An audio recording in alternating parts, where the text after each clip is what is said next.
รายการนี้เป็นรายการทั่วไปสามารถรับชมได้ทุกวัย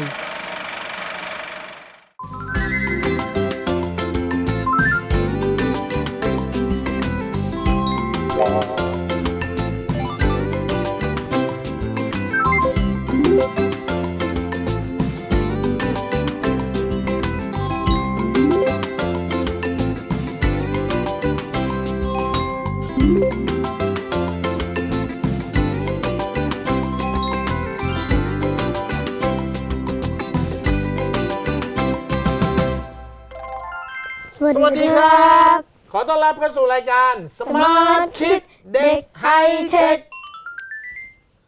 ผมพี่รามชิโกะที ผมแพทย์ลูกพี่หลามครับผมพีทลูกพี่หลามเหมือนกันครับ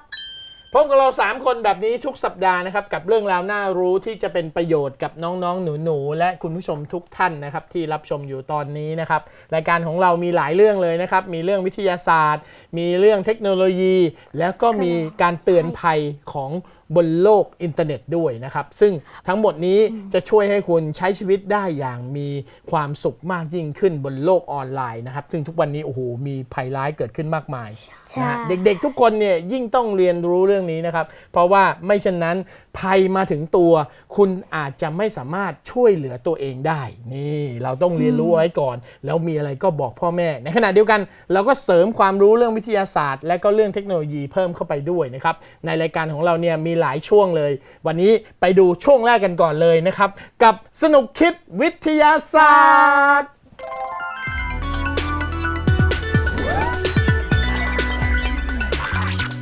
สนุกคิดวิทยาศาสตร์ช่วงแรกของรายการนะครับสนุกคิดวิทยาศาสตร์นะครับเรายังคงอยู่กับซีรีส์กำเนิดจักรวาลในตอนที่4แล้วนะครับนะฮะและน้องๆทั้งสองคนรู้จักดีว่ากำเนิดจักรวาลเนี่ยนักวิทยาศาสตร์ตอนแรกๆช่วงแรกๆเนี่ยเขาบอกว่ามันเกิดจากบิ๊กแบงใช่ไหมครับล่าสุดนะครับปี2 ปีนี้เองมีหลักฐานเพิ่มขึ้นมาว่าบิ๊กแบงอาจจะไม่ใช่จุดเริ่มต้นของจักรวาลของเรามันจะเป็นจุดเริ่มต้นใช่แล้วก่อนหน้านั้นมันจะมีอะไรในเมื่อพ่อเคยบอกใช่ไหมครับว่าก่อนบิ๊กแบงไม่มีอะไรเลยมีแต่ความว่างเปล่าใช่ไหมฮะพอมีแต่ความว่างเปล่าแล้วมันจะมีอะไรที่เก่าแก่กว่าบิ๊กแบงได้ไม่มีใช่ไหมฮะแม้แต่ตัวสิ่งที่เราจะทำให้เรานับเวลาได้ยังไม่มีเลยใช่ไหมฮะมันมีหลักฐานหนึ่งครับพอเรามีกล้องโทรทัศน์ที่สามารถถ่ายภาพได้ดีมากๆอย่างเจมส์เว็บเนี่ยนะฮะเราก็ถ่ายกาแล็กซี่ต่างๆได้พอได้ภาพจากกาแล็กซี่ต่างๆที่อยู่ไกลๆมากๆมาแล้วเนี่ยเราก็เอาภาพที่ได้นั้นน่ะมาคำนวณหาระยะทางทุกครั้งที่เราคำนวณเราก็จะได้ระยะหรืออายุของกาแล็กซี่นั้นคือเรารู้ด้วยนะว่าเขาอยู่ไกลแค่ไหนกี่ล้านปีแสงระยะเวลาจนตัวเลขเดียวกันเนี่ยมันก็บอกเวลาได้ด้วยว่าเขามีอายุมากี่ล้านปีแสงแล้วใช่ไหมฮะเก่าแก่ที่สุดของจักรวาลเราตอนบิ๊กแบงเกิดเท่าไหร่ครับตัวเลขจำได้ไหม13,800 ล้านปีนี่เก่งมากตบมือให้แพทนายนะฮะนั่นคือเก่าแก่ที่สุดที่เราหาได้เพราะว่าเราไม่เคยเจออะไรที่เก่าแก่ไปกว่านี้ใช่ไหมใช่แต่พอเจมส์เว็บถ่ายภาพกาแล็กซี่ใหม่ๆได้ที่เราไม่เคยเห็นมาก่อนคำนวณปรากฏการณ์เรดชิปแล้วค้นพบว่าบางกาแล็กซี่มีอายุถึง 26,200 ล้านปีโอ้เกือบ2 เท่าเลยนะเกือบ2 เท่าของบิ๊กแบงเลยได้ไงถูกไหมถ้าก่อนเกิดบิ๊กแบงไม่มีอะไรเลยแล้วตรงนั้นทั้งหมดจะเป็นความว่างเปล่าทั้งหมดแล้วกาแล็กซี่ตัวนั้นน่ะมันอยู่ตรงนั้นได้ยังไงจริงด้วยถูกไหมฮะแล้วการที่จะมีกาแล็กซี่อยู่ตรงนั้นในเวลาที่เก่าแก่กว่าแสดงว่าต้องมีอะไรเกิดขึ้นก่อนบิ๊กแบงหรือต้องมีบิ๊กแบงก่อนบิ๊กแบงอีกทีหนึ่งถูกไหม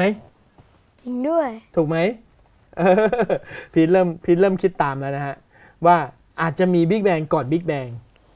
ในทฤษฎีของบิ๊กแบงเนี่ยนะครับเขาแบ่งทฤษฎีความเป็นไปได้เนื่องจากเราไม่ได้มีอายุ 13,800 ล้านปีเราก็ไม่มีทางรู้ว่าสิ่งที่ถูกต้องหรือสิ่งที่มันเป็นไปจะเกิดอะไรขึ้นใช่ไหมครับ เขามีการวางทฤษฎีความเป็นไปได้ของ Big Bang ออกมา 2 แบบด้วยกัน แบบแรกคือ Big Bounce Big Bounce Bounce แปลว่าอะไรลูก Bounce แปลว่าอะไร Bounce เด้ง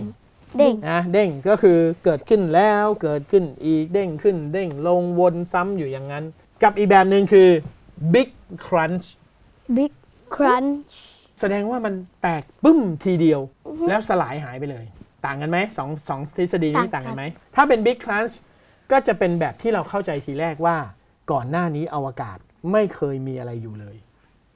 แล้วอยู่ดีๆก็มีการควบรวมของพลังงานบีบอัดแน่น จนกระทั่งเป็นบิ๊กแบงระเบิดบึ้มไม่ระเบิดขยายตัว พูดแล้วเดี๋ยวโดนคนแย้งนะฮะขยายตัววาบออกมาใช่ไหมฮะ แล้วก็กลายเป็นกาแล็กซี่และดวงดาวเป็นพวกเราจนถึงทุกวันนี้แล้วพอถึงวันหนึ่งข้างหน้า เราจะสลายตัวไป เราจะค่อยๆหมดอายุไปดาวนี้กาแล็กซี่นี้ก็หมดอายุโดนหลุมดำดูดกลืนเข้าไปทุกกาแล็กซี่ก็จะลอยห่างกันออกไปเรื่อยๆจนกระทั่งเสื่อมสลายแล้วก็หายไป ทุกอย่างจะเกิดขึ้นแค่รอบเดียวอันอย่างเงี้ยเรียกว่า Big Crunch ถูกไหมครับ Crunch Big Crunch แล้วถ้า Big Bounce มันเป็นยังไง ก็คือมันจะเกิดขึ้นแบบนี้ใช่ไหมแล้วมันก็จะเกิดขึ้นอีกทีแล้วก็จะเกิดขึ้นอีกทีเกิดขึ้นอีกทีไปเรื่อยๆเรื่อยๆเรื่อยๆแสดงว่ามันต้องมีจุดเชื่อมต่อ จุดเชื่อมโยงที่จะทำให้เหตุการณ์เนี่ยมันเกิดขึ้นซ้ำแล้วซ้ำเล่าทุกวันนี้เนี่ยเรายังหาสาเหตุไม่ได้ว่าอยู่ดีๆพลังงานมารวมกันเป็นกระจุกเล็กๆแล้วก็ขยายตัวเป็นบิ๊กแบงได้ยังไงเรายังหาสาเหตุก่อนหน้านั้นไม่เจอถูกไหมฮะแต่เราเหมือนเข้าใจว่าจุดสิ้นสุดของเอกภพเรามันจะเป็นยังไงเหมือนเราเข้าใจนิดๆละใช่ไหมฮะดวงอาทิตย์ล่มพอหมดอายุเป็นยังไงครับดวงอาทิตย์ก็จะพองตัวขึ้นใช่ไหมพองตัวขึ้นแล้วก็ยุบตัวเองลงไปกลายเป็นดาวแค่ขาวจากดาวแค่ยักษ์แล้วก็เกิดปรากฏการณ์โนวาซึ่งถ้ามีมวลขนาดใหญ่ก็จะกลายเป็นซูเปอร์โนวาหรือจะเป็นกิโลโนวาแล้วแต่สุดท้ายถ้ามีมวลมากพอจะกลายเป็นหลุมดำก็จะดูดกลืนทุกอย่างเข้ามาดูดแม้กระทั่งโซลาร์ซิสเต็มที่อยู่ข้างๆหรือกาแล็กซี่ที่อยู่ข้างๆดูดมารวมกันทั้งหมดการที่ทุกอย่างมันถูกดูดเข้ามาหลุมดำเล็กถูกหลุมดำใหญ่ดูดหลุมดำใหญ่มีขนาดใหญ่มากขึ้นดูดอันอื่นๆเข้ามาดูดทุกอย่างกลับขึ้นมาเหมือนกับตอนบิ๊กแบงมันขยายออกไปแล้วหลุมดำเนี่ยเหมือนกับดึงทุกอย่างกลับคืนมา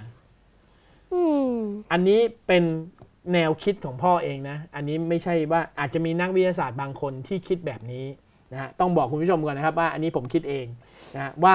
มันอาจจะมีเหตุการณ์แบบนี้จนกระทั่งกลายเป็น Big Bounce ได้ก็คือหลุมดำทุกหลุมถูกดูดเข้ามารวมกันจนกระทั่งเหลือหลุมดำสุดท้ายที่รวมพลังงานทั้งเอกภพไว้เยอะมากดูดเสร็จมารวมกันเสร็จแล้วจนกระทั่งแรงโน้มถ่วงชนะมวลทั้งปวงที่มีอยู่แล้วก็เล็กลงจนกระทั่งเหลือระดับอะตอมแล้วก็พ่ายแพ้ต่อมวลและกำลังก็ขยายตัวมาอีกทีนึงขยายตัวนี่ไง Big Bounce ถูกไหมจริงแสดงว่าเอกภพของเราอาจจะเกิดขึ้นจากการขยายตัวแล้วก็ถูกดูดกลับเข้ามารวมกันแล้วก็ขยายตัวแล้วก็ถูกกลับเข้ามารวมกันวนแล้ววนเล่าเป็นวัฏจักรแบบนี้ไปเป็นไปได้ไหมครับพีทเป็นไปได้นะครับใช่นี่ทฤษฎีนี้ก็น่าสนใจนะนะฮะแต่เชื่อไหมนักวิทยาศาสตร์ทั่วโลกส่วนใหญ่เขาเชื่อใน Big Crunch เขาเชื่อว่าทั้งหมดนี้เกิดขึ้นครั้งเดียวเขาไม่เชื่อว่ามันจะเกิดขึ้นซ้ำแล้วซ้ำอีกแต่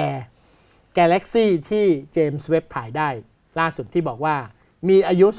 26,200 ปีหลังจากเกิดการคำนวณแล้วด้วยนะคือเมื่อก่อนเนี่ยเราคำนวณว่าอันเนี้ยน่าจะมีอายุประมาณใกล้ๆเดียวกันกับบิ๊กแบงแหละคือ 13,800 หรือ 14,000 ปีแต่การคำนวณมันขัดแย้งตรงที่ว่าถ้าบิ๊กแบงเพิ่งเกิดในช่วงระยะ 1,000 ปีตรงนั้นเนี่ยมันเป็นไปไม่ได้ที่จะมีกาแล็กซี่แล้วแสดงว่ามีการคำนวณผิดเกิดขึ้นแล้วนักวิทยาศาสตร์ก็คำนวณใหม่หาข้อมูลเพิ่มเติมใหม่แล้วก็มาคำนวณใหม่จนกระทั่งได้ 26,200 ปีแสดงว่าก่อนบิ๊กแบงมีอะไรอยู่เป็นไปได้ไหมเป็นไปได้เลยนะมีเหตุผลน่าคิดนะเพราะฉะนั้นนะครับกำเนิด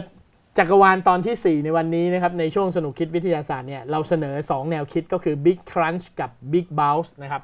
ว่า ใครเชื่อแบบไหนซึ่งทุกวันนี้นะครับถามว่าใครเชื่อแบบไหนไม่ผิดเลยนะครับทุกคนสามารถเชื่อได้ในทุกๆรูปแบบเลยนะครับเพราะว่าทุกวันนี้ยังไม่มีการพิสูจน์อย่างชัดเจนว่าจะออกมาเป็นแบบไหนแล้วเราเนี่ยก็คงไม่ได้มีอายุยืนที่จะอยู่จนกระทั่งถึงเกิดบิ๊กเบ้าส์อีกรอบหนึ่ง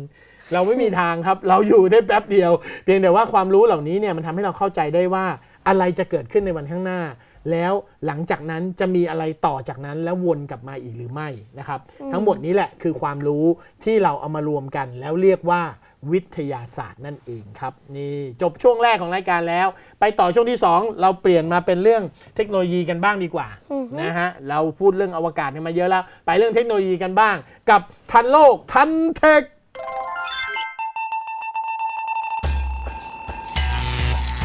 ทันโลกทันเทค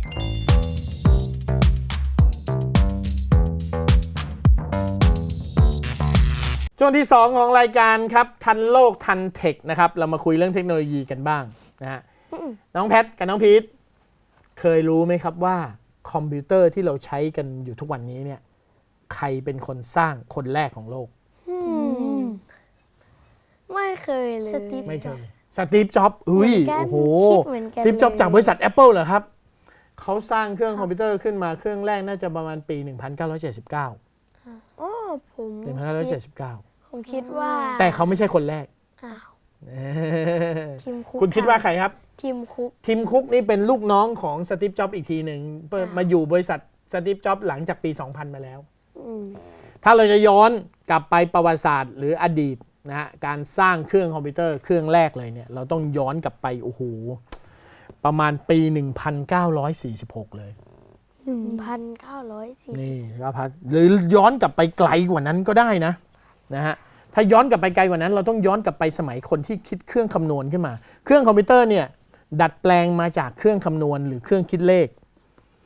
คนที่สร้างเครื่องคิดเลขคือชาร์ลส์แบปแบตเนี่ยเขาสร้างแมคานิกขึ้นมาเพื่อที่จะคำนวณตัวเลขว่าเอาตัวเลขมารวมกันหลายๆเลขเหมือนเครื่องคิดเลขนะรวมกันแล้วออกมาเป็นผลเท่าไหร่ชาร์ลส์แบปแบตเนี่ยสร้างมาตั้งแต่ปี 1,800 กว่าแล้วพอมาถึงปี 1946 นะครับมี2คนครับคนที่ชื่อว่าจอห์น W. มอสลีย์กับ J. เพลสเพอร์ เอเกิร์ตนะครับ2 คนนี้ครับจบจากสงครามโลกครั้งที่2หน่วยงานของสหรัฐอเมริกาก็บอกว่าเราเลิกทำสงครามแล้วเราจบสงครามแล้วงั้นเราเอาหน่วยงานหรือว่าความรู้ความสามารถทั้งหมดเนี่ยไปพัฒนาอย่างอื่นต่อเขาก็จะไปสร้างเครื่องคำนวณที่มีขนาดใหญ่มากๆเอาไว้ทำงานที่ใหญ่มากๆนะครับสร้างเครื่องคำนวณตัวแรกชื่อว่า ENIAC ย่อเป็นตัวย่อหมดเลยนะ ENIAC นะย่อมาจากอะไรรู้ไหม Electronics Numerical Integrator and Computer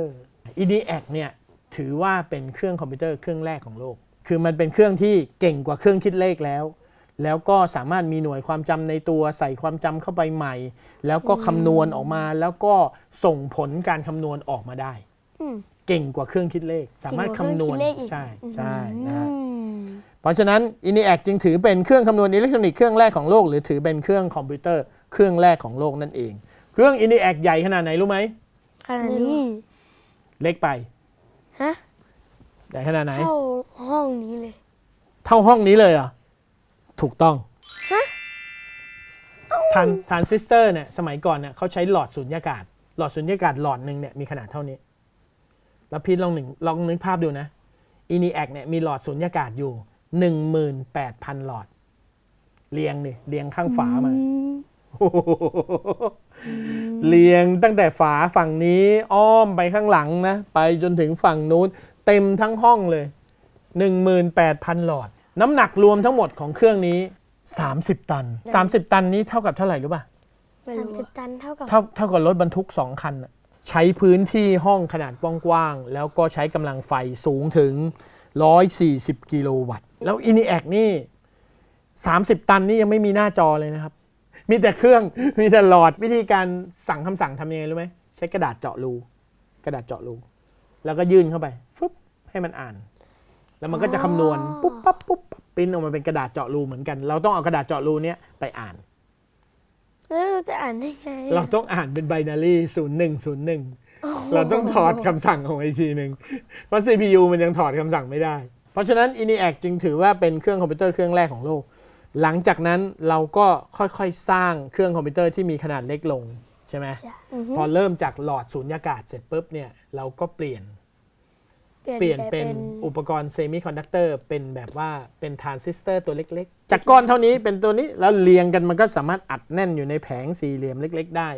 จากเครื่องคอมพิวเตอร์ใหญ่ระดับห้องก็ลงมาเป็นระดับตู้เล็กลงมาเรื่อยๆเล็กลงมาให้เล็กลงมาเล็กลงมาเล็กลงมาเล็กลงมาจนกระทั่งเท่านี้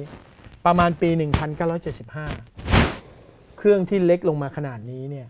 นะฮะก็เริ่มมีวางขาย เฮ้ยราคาเท่าไหร่ ซึ่งคนที่เห็นราคาไม่แพงราคาประมาณ 3,000 เหรียญประมาณ100,000 กว่าบาทแล้วคนที่ไปเห็นเครื่องเอาแต่เนี่ยคนนั้นแหละคือมิสเตอร์บิลเกตที่เห็นเครื่องนี้แล้วบอกว่าโอ้เราอยากจะเขียนซอฟต์แวร์ให้กับเครื่องนี้จังเลยแล้วเราก็ไปเขียนซอฟต์แวร์แล้วก็ไปติดต่อกับบริษัท IBM ชวนให้ IBM ทำเป็นเครื่องเล็กๆออกมาขายตามบ้านคนแล้วกลายเป็นบริษัท Microsoft ในที่สุดในเวลาต่อมาโอ้ถ้านับตั้งแต่ปี 1946 มาจนถึงตอนนี้ปี 2024 เรามีเครื่องคอมพิวเตอร์มาบนโลกนี้ 78 ปีแล้วครับ 48 ปีโอ้ ถือว่านานไหม นานนะครับ มา นะครับแล้วเด็กรุ่นหลังนี่เกิดมาเนี่ยเห็นเครื่องเล็กๆแล้วนึกไม่ออกเลยนะว่าเครื่องสมัยก่อนมันจะใหญ่ได้แค่ไหนใช่ไหมครับใช่นี่เป็นไงสุดยอดไหมนึกไม่ออกเลยเพราะฉะนั้นทั้งหมดนี้คือทันโลกทันเทคนะครับในช่วงที่2ของรายการเรานะครับแล้วยังมีอีกช่วงหนึ่งนะครับอีก2ช่วงเลยนะครับมีช่วงระวังภัยไซเบอร์นะครับแล้วก็ช่วงคิดทันไอทีด้วยนะครับไปช่วงที่3กันก่อนเลยระวังภัยไซเบอร์ระวังภัยไซเบอร์ช่วงที่3ของรายการครับช่วงระวังภัยไซเบอร์นะครับวันนี้เราจะมาพูดถึงภัยร้ายบนเครื่องคอมพิวเตอร์กลัวไหมกลัวภัยร้ายบนเครื่องคอมพิวเตอร์กันไหมกลัว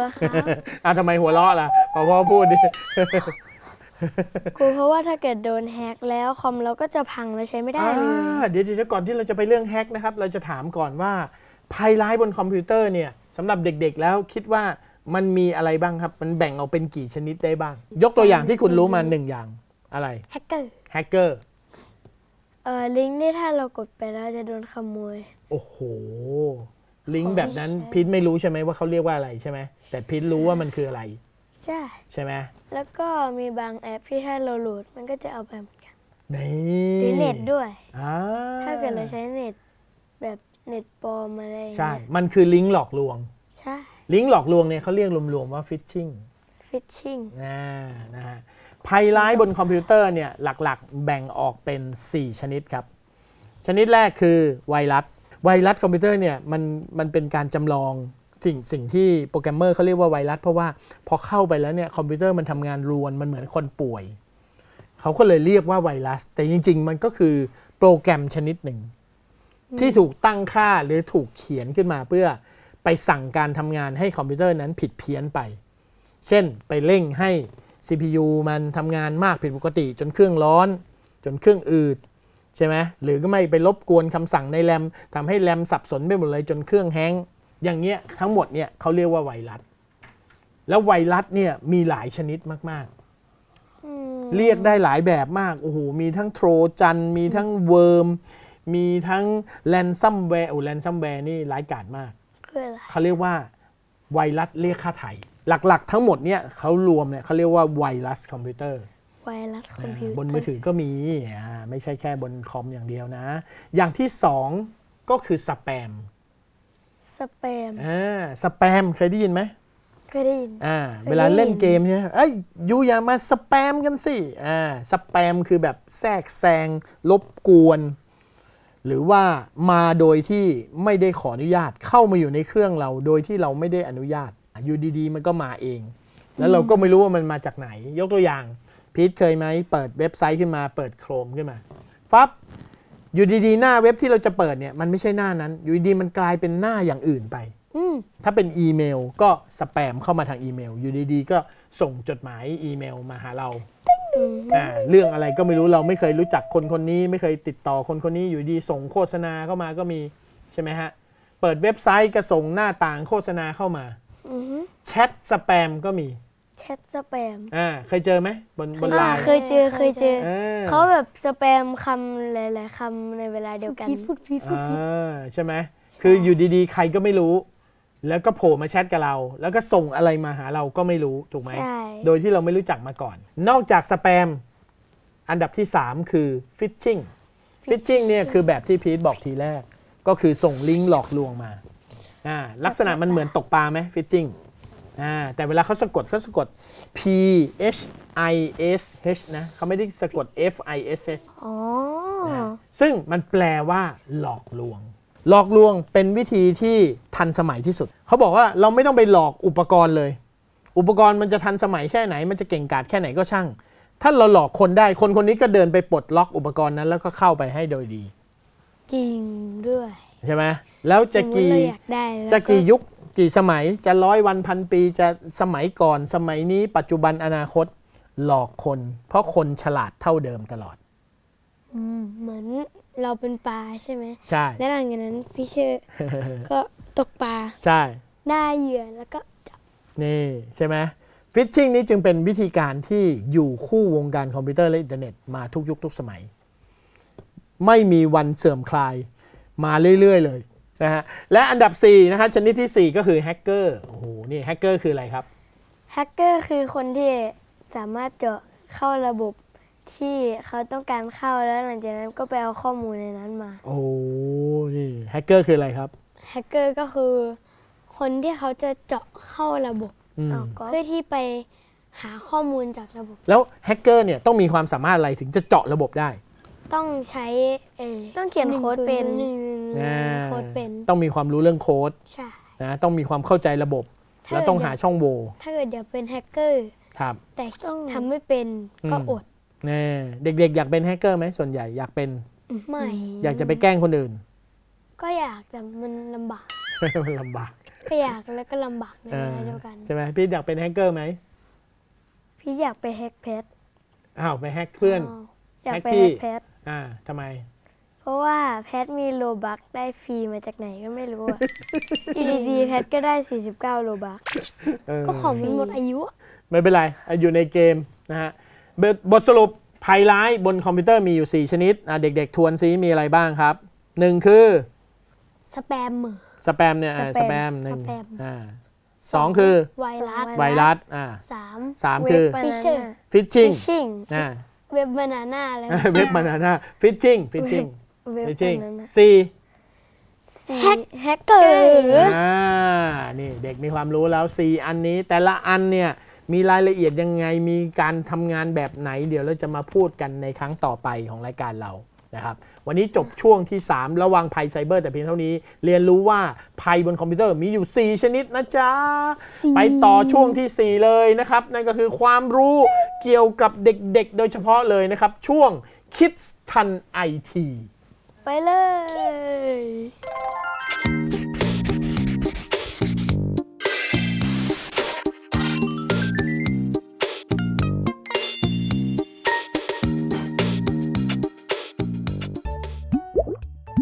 เด็กและเยาวชนที่เกิดและโตในยุคที่อินเทอร์เน็ตเฟื่องฟูทุกสิ่งทุกอย่างเป็นดิจิทัลส่งผลให้เด็กๆคลุกคลีและคุ้นเคยกับสมาร์ทโฟนและหน้าจอต่างๆคล้ายเกิดมาคู่กันอยู่แล้วแต่จุดเริ่มต้นของโทษมหันต์นั้นมาจากผู้ใหญ่ที่มักจะเลี้ยงลูกด้วยมือถือเป็นประจำเปิดหน้าจอทิ้งไว้กับเด็กเพื่อให้เด็กมีอะไรให้โฟกัสนั่งนิ่งๆอยู่กับหน้าจอไม่ลุกซนก่อกวนทำความวุ่นวายใดๆประโยชน์ก็คือผู้ใหญ่จะได้มีเวลาไปทำอย่างอื่นไม่ต้องมาคอยนั่งเฝ้าเด็กตลอดเวลาเชื่อว่าผู้ปกครองหลายๆคนก็ตระหนักดีว่าการปล่อยให้เด็กอยู่กับหน้าจอมือถือนานๆเด็กอาจจะพยายามเข้าถึงเนื้อหาต่างๆที่ไม่เหมาะสมจากนั้นก็จำพฤติกรรมเหล่านั้นมาใช้ในชีวิตจริงเนื่องจากเด็กยังไม่มีวิจารณญาณมากพอแยกแยะถูกผิดไม่เป็นพ่อแม่จึงพยายามแก้ปัญหาด้วยการเปิดช่องที่สอนหนังสือให้กับเด็กอาจเป็นการสะกดคำหรือท่องศัพท์ภาษาอังกฤษเพื่อหวังให้ครูในจอสอนหนังสือให้กับบุตรหลานเมื่อเด็กเห็นจะมาพูดก็คิดไปเองว่าเด็กฉลาดที่เริ่มท่องหนังสือได้แต่แท้จริงแล้วนั่นกลับเป็นสัญญาณความผิดปกติที่เกิดกับบุตรหลานของคุณตั้งหากว่าสิ่งที่เด็กจดจำจากในคลิปวิดีโอมาพูดให้พ่อแม่ฟังนั้น เด็กไม่ได้เข้าใจว่าอะไรเป็นอะไรแค่ได้ยินแล้วก็จำมาพูดดังนั้นการปล่อยเด็กไว้กับจอมือถือต้องระวังภาวะออทิสติกเทียมควรลองสังเกตพฤติกรรมของพวกเขาดูก่อนว่ามีภาวะออทิสติกเทียมหรือไม่เช่นเฉยชากับสิ่งรอบตัวไม่สนใจผู้อื่นชอบทำอะไรซ้ำๆไม่สื่อสารด้วยการพูดเริ่มพูดช้าหรือพูดไม่เป็นภาษาพูดไม่มองหน้าหรือสบตาคนที่พูดด้วยไม่เรียนแบบผู้ใหญ่เล่นกับใครไม่เป็นร้องไห้งอแงเมื่อไม่ได้ดูอะไรจากหน้าจอหรือร้องไห้โดยไม่มีเหตุผลติดที่จะใช้หน้าจอไม่สนใจว่าคุณพ่อคุณแม่จะกอดหรือหอมบอกความต้องการของตัวเองไม่ได้อย่างไรก็ตามภาวะออทิสติกเทียมไม่ใช่โรคแต่เป็นภาวะที่เด็กมีอาการคล้ายกับออทิสติกเมื่อเทียบกับพฤติกรรมของเด็กในวัยเดียวกันเกิดขึ้นจากการที่เด็กขาดการถูกกระตุ้นในการสื่อสาร2ทางจึงทำให้เด็กเกิดความผิดปกติในการสื่อสารกับบุคคลอื่นเด็กไม่มีทักษะทางสังคมอย่างที่ควรจะเป็นพูดง่ายๆก็คือปัญหาไม่ได้เกิดจากสมองของเด็กที่ผิดปกติไม่ได้เกิดจากตัวโรคแต่เกิดจากการเลี้ยงดูซึ่งสาเหตุก็เกิดมาจากการให้เด็กอายุต่ำกว่า2 ขวบอยู่กับหน้าจอพวกสมาร์ทโฟนแท็บเล็ตนานเกินวันละ5 ชั่วโมงหรือก็คือให้หน้าจอเหล่านี้เป็นพี่เลี้ยงเด็กนั่นเองและผู้ปกครองเองก็ไม่ค่อยจะมีปฏิสัมพันธ์กับเด็กด้วยไม่พูดคุยไม่เล่นกับเด็กคิดว่าปล่อยไว้กับจอดีแล้วเด็กก็จะได้ไม่วุ่นวายกับตนเองสำหรับวิธีป้องกันไม่ให้เด็กมีพฤติกรรมคล้ายออทิสติกก็คือพูดคุยกับเด็กบ่อยๆเพื่อให้เด็กเรียนรู้การออกเสียงและเรียนแบบพฤติกรรมจากผู้เลี้ยงดูไม่ใช่หน้าจอให้เด็กได้มีการสื่อสาร2 ทางอย่างน้อยควรคุยและเล่นกับเด็กวันละ30 นาทีถึง1 ชั่วโมงไม่ให้เด็กอายุต่ำกว่า2 ปีเล่นสมาร์ทโฟนหรือแท็บเล็ตโดยไม่มีผู้ใหญ่ควบคุมเด็ดขาดเด็กที่อายุมากกว่า2 ปีต้องมีการจำกัดเวลาดูทีวีหรือเล่นโทรศัพท์ไม่เกิน1 ชั่วโมงต่อวันผู้ใหญ่ต้องหากิจกรรมเสริมสร้างทักษะและส่งเสริมพัฒนาการสมองและร่างกายมันพาเด็กไปเข้าสังคมให้ได้พบปะกับคนอื่นๆบ้างหากเด็กมีพฤติกรรมที่คล้ายออทิสติกเทียมคุณพ่อคุณแม่ไม่ต้องกังวลใจเพราะสามารถหายขาดและหายไวได้ถ้ารู้เร็วซึ่งส่วนใหญ่เด็กที่พบว่ามีพฤติกรรมคล้ายออทิสติกเทียมถ้าทำการรักษาอย่างถูกต้องอาการจะดีขึ้นภายในระยะเวลา6 เดือนและกลับมาเป็นเด็กปกติได้ดังนั้นคุณพ่อคุณแม่ลองสังเกตพฤติกรรมบุตรหลานว่ามีอาการคล้ายออทิสติกเทียมหรือเปล่าถ้าใช่จะได้แก้ปัญหาอย่างทันท่วงทีและทั้งหมดนี้คือรายการ Smart Kids เด็กไฮเทคเจอกันแบบนี้ได้ทุกสัปดาห์นะครับสัปดาห์หน้าเราจะมีอะไรน่าสนใจมานำเสนอคุณอย่างแน่นอนนะครับรายการนี้ผลิตโดยศูนย์เทคโนโลยีทางการศึกษาเราอยู่ที่ถนนศรีอยุธยาเขตราชเทวีกรุงเทพ10400เว็บไซต์ของเราคือ www.etvthai.tv แล้วก็ Facebook Page นะครับ facebook.com/etvchannel เจอกันแบบนี้ทุกสัปดาห์กับสาระน่ารู้และเด็ก2 คนนี้น่ารักไหมทำท่าหล่อเนี่ยทำท่าหล่อสวัสดีครับสวัสดีครับถ้าเราดูไทม์ไลน์ของการกำเนิดของ Big Bang นะฮะเราจะเห็นว่าหลังจาก Big Bang แล้วเนี่ยมันก็จะเป็นช่วงเวลาว่างเปล่าเป็นสีดำๆมืดๆเหมือนเดิมเลยเป็นช่วงเวลาที่ไม่มีอะไรเกิดขึ้นเลยประมาณ500 ล้านปี500 ล้านปีทุกอย่างนิ่งสงบเหมือนเดิมไม่มีอะไรเลยเพราะว่าในระดับสายตาเราเนี่ยเราจะมองไม่เห็นแต่จริงๆแล้วในอวกาศทั้งหมดเนี่ยนะครับในบรรยากาศของอวกาศทั้งหมดเนี่ยมันมีแร่ธาตุและสสารอยู่ยุคของอัลแตร์เนี่ยระบบปฏิบัติการก็เป็นระบบที่ถูกเขียนขึ้นมาเองเพื่อที่จะเรียกฮาร์ดแวร์ต่างๆทำงานได้นะฮะซึ่งตอนนั้นเนี่ยสมัยนั้นเขาจะยืนอยู่บนภาษาโปรแกรมเมอร์หรือว่าภาษาโปรแกรมมิ่งบนคอมพิวเตอร์เนี่ยที่เรียกว่าภาษาเบสิกแล้วตอนนั้นมีคีย์บอร์ดไหมคีย์บอร์ดมีแล้วต้องมีคีย์บอร์ดเพื่อที่จะอินพุตแต่ยังไม่มีเมาส์บนโทรศัพท์มือถือเด็กๆคิดว่ามีเกี่ยวกับมีอะไรบ้างคล้ายๆบนคอมไหมมีฟิชชิ่งมีหลอกลวงมีเพราะว่าหลอกลวงเนี่ยจะหลอกบนคอมพิวเตอร์จะหลอกบนอินเทอร์เน็ตจะหลอกบนอุปกรณ์อะไรก็ได้หลอกทางโทรศัพท์ยังได้เลยพี่เจอใน YouTube เจออะไรครับ